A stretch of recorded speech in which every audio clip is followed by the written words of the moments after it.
Bonjour, voici la 4e vidéo sur les parasitoses alimentaires. Donc on a vu ce qu'était un parasite, nous allons voir aujourd'hui la trichine. Comme vous pouvez le constater, la trichine est un ver rond.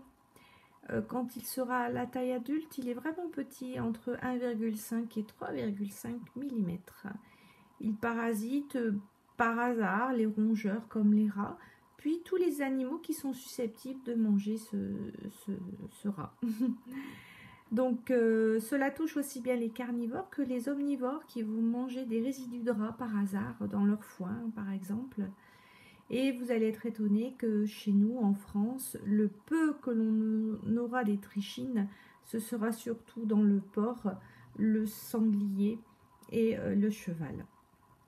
Donc ces viandes seront infestées forcément de la trichine. Bien, nous allons voir les symptômes. Alors, qu'allez-vous ressentir si jamais vous êtes touché par ce ver rond qui est la trichine? Nous verrons également de ce fait les mesures d'hygiène pour éviter de l'attraper.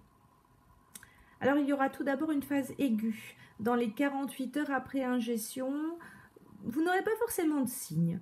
Mais si vous avez des douleurs abdominales et quelques diarrhées, c'est qu'il y a vraiment une infestation massive.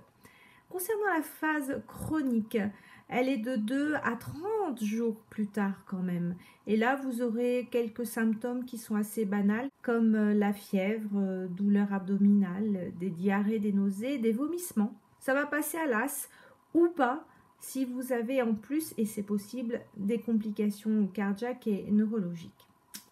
Donc, affaire à prendre au sérieux. Concernant les mesures d'hygiène, justement, pour éviter cela, eh bien, il va s'agir de la cuisson. Oui, effectivement, vous avez compris.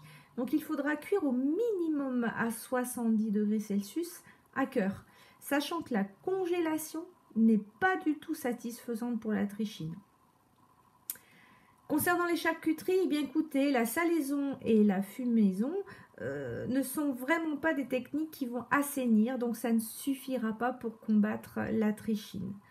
Alors bien sûr, maintenant on va se poser la question, mais quel est le nom de cette parasitose alimentaire? La trichinellose. Je vous invite sur ce à faire la question 1 de la page 70 et qui concerne notamment le document 16. Allez, action maintenant, c'est à votre tour de prendre note de ce cours sur votre cahier à la suite de l'anisakis. On se retrouve bientôt pour la 5e vidéo sur une parasitose alimentaire et également pour la correction de l'exercice page 70. À très bientôt, au revoir.